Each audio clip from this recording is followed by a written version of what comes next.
হুজুর গৌসুল আজম মেজবান্ডারি কিবলায়ে আলম সুন্নিয়তের প্রাণ। এই শাহী ময়দান থেকে আমি ঘোষণা দিতে চাই, আওলাদ ও নবী, সাহাবী ও নবী, নবীর আওলাদকে আমরা মহব্বত করি, নবীজির সাহাবীকে আমরা অনুসরণ করি। কথা বলুন ঠিক ঠিক। মীমাংসিত এই বিষয় নিয়ে যাতে কেউ বিক্ষিপ্ত আকারে কেউ কিছু না বলে। মাসিকের মধ্যে উনি চাইলে মোনাজাত দিতে পারতেন, কিন্তু মোনাজাতটা দিয়েছেন ইমাম আহলে সুন্নাত। আমি অনুরোধ জানাবো, ওসিয়ে গৌসুল আজমের লিখিত অনেক কিতাবাদি আছে, পড়ুন। এগুলো পড়লেই বুঝবেন সুন্নিয়ত কাকে বলে। হুজুর গৌসুল আজম মেজবান্ডারি কিবলায়ে আলম সুন্নিয়তের প্রাণ। এটা সবাই মানেন তো? গৌসুল আজম মেজবান্ডারি সুন্নিয়তের প্রাণ। হাত তুলে বলেন মানেন কিনা? এটাই সুন্নিয়তের প্রাণ এবং মার্কাজ। একটু জুড়ে বলুন মারহাবা।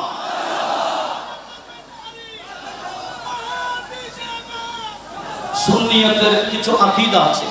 আমি আপনাদের কাছে আমার শেষ কথা, মহামান্য আওলাদ গৌসুল আজম তাশরীফ ফরমা, ইনাদের কদমে আমি আরজ পেশ করব। সুন্নিয়তের কিছু আকীদা আছে কি না, যেটা হাজার বছর আগ থেকে সমাধান হয়ে আসছে। এটা মেজবান্ডার দরবার, সুন্নিয়তের দরবার। কথা বলুন ঠিক না? কোন সাহাবার বিরুদ্ধে কেউ কিছু বলতে পারবে না। এটা মেজবান্ডার দরবার শরীফ থেকে আজকে এই শাহী ময়দান থেকে আমি ঘোষণা দিতে চাই, আওলাদ ও নবী, সাহাবী ও নবী। কথা বলুন ঠিক না? সাহাবী কার? একটু জোরে বলেন। সাহাবী কার? নবীজি। আওলাদ কার? নবীজি। নবীজির আওলাদকে আমরা মহব্বত করি, নবীজির সাহাবীকে আমরা অনুসরণ করি। কথা বলুন ঠিক না? যে বিষয়ে 1200-1400 বছর ধরে ধারাবাহিক মীমাংসিত, কি বললাম? মীমাংসিত এই বিষয় নিয়ে যাতে কেউ বিক্ষিপ্ত আকারে কেউ কিছু না বলে। বলতে চাইলে, কারো কোনো বিরুদ্ধে বলতে চাইলে আজকে শাহী ময়দানে অনুরোধ করছি, আপনারা সুন্নি উলামায়ে কেরামকে নিয়ে আগে সেমিনার করুন।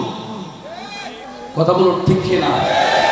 আপনি বিক্ষিপ্ত অবস্থায় একটা কিছু বলে ফেলবেন, এটা ফেসবুকে আসবে, ইউটিউবে আসবে, এটা সুন্নিদের সাথে একটা মতানৈক্য হয়ে যাবে। অথচ আজকে যিনি ওসিয়ে গৌসুল আজমের আয়নায় ওসিয়ে গৌসুল আজম হযরত শাহ সুফি মনিরুল হক আল মেজবান্ডারি, গৌসুল আজম মেজবান্ডারি শতবর্ষ বার্ষিকীর মধ্যে উনি চাইলে মোনাজাত দিতে পারতেন, কিন্তু মোনাজাতটা দিয়েছেন ইমাম আহলে সুন্নাতকে। কথা বলুন ঠিক না? কাকে দিয়েছেন? ইমামে আহলে সুন্নাত আল্লামা কাজী নূরুল ইসলাম হাশিমি শাহ রাহমাতুল্লাহ আলাইহি। কেন? ইনি প্রমাণ দিয়েছেন গৌসুল আজম মেজবান্ডারির দরবার এটা সুন্নিয়তের দরবার।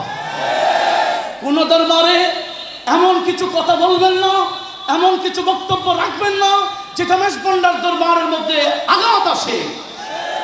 এই দরবারে কিছু খুসুসি কালাম আছে যেটা দায়রার মধ্যে পড়তে হয়, কিছু দায়রার মধ্যে পড়তে হয়, খাস কালাম। সবাই বুঝবে না, সবাই বুঝবে না। এটা মারফতের বিষয়, এটা আধ্যাত্মিকতা বিষয়, এটা দায়রা শরীফের মধ্যে পড়তে হয়। কিন্তু দুঃখের বিষয়, কোন কালাম কোন জায়গায় পড়তে হয় আমরা সেটা জানি না। এর ভিতরে দায়রা শরীফের কালামগুলো আমরা মাইকে পড়ি আর ফেসবুকে আসে, তখন মানুষ এই দরবার শরীফ দিয়ে উল্টা সিধা বলা শুরু করে। কথা বলুন ঠিক না? সেজন্য আজকের এই মাহফিল থেকে করজোড়ে অনুরোধ করছি, কোন দরবারে বিক্ষিপ্ত অবস্থায় কোনো কিছু বলবেন না। বললে সুন্নি উলামায়ে কেরামকে নিয়ে পরামর্শ স্বরূপ সেমিনার করবেন। আপনার বুঝে না আসলে উলামায়ে কেরামের, সুন্নি উলামায়ে কেরাম যোগ্য আলেমে দ্বীন আছে কিনা? হযরতে আমিরে মুআবিয়া রাদিয়াল্লাহু তাআলা আনহুর ব্যাপারটা সেরকম মীমাংসিত।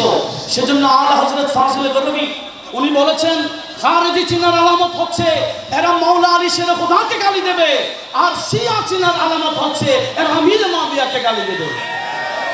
সেজন্য আজকে দরবার শরীফ থেকে বলবার সতর্ক হয়ে যান। দরবারে আঘাত হয়, সুন্নিয়তের উপর আঘাত হবে, এরকম কোনো বক্তব্য পেশ করবেন না। আমি করজোড়ে অনুরোধ করছি সুন্নিয়তকে অক্ষ রাখবেন, যেভাবে হযরত সাইয়েদনা সৈয়দ মনিরুল হক মেজবান্ডারি অক্ষের জন্য, সুন্নিয়তকে অক্ষের জন্য এখানে কাজ চালিয়েছেন। উনি ওনার জীবনটা কুরবান করে দিয়েছেন। ওনার শেষ আশা ছিল গৌসুল আজম মেজবান্ডারি এই মাজারের পাটটাকে সেরকম একটা নকশা দেবেন।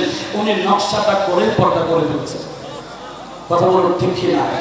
সেজন্য অনুরোধ করছি, এই দরবার সুন্নিয়তের দরবার। আমি আমার পক্ষ থেকে এমন কিছু কথা বলবো না, আপনি আপনার পক্ষ থেকে এমন কিছু বিক্ষিপ্ত কথা বলবেন না যেটা সুন্নিয়তের উপর আঘাত আসে, মতানৈক্য হয়, এরকম কোনো কথা বলবেন না।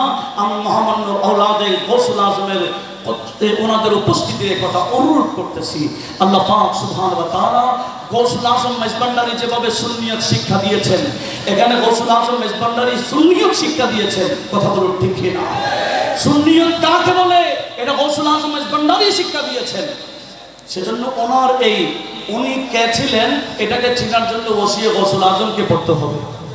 আমি অনুরোধ জানাবো, ওসিয়ে গৌসুল আজমের লিখিত অনেক কিতাবাদি আছে, আপনারা একটু পড়ুন। এগুলো পড়লেই বুঝবেন সুন্নিয়ত কাকে বলে। আল্লাহ পাক সুবহানাহু ওয়া তাআলা খাদিমুল ফুকরা ওসিয়ে গৌসুল আজমের সেই পদাঙ্ক অনুসরণ করে আমাদের সবাইকে সুন্নিয়তের মধ্যে ঐক্য থাকার তৌফিক দান করুন। সবাই একসাথে বলি আমিন। ওয়া আখিরু দাওয়ানা আনিল হামদুলিল্লাহি রাব্বিল আলামিন। আসসালামু আলাইকুম ওয়া রাহমাতুল্লাহি ওয়া বারাকাতুহু।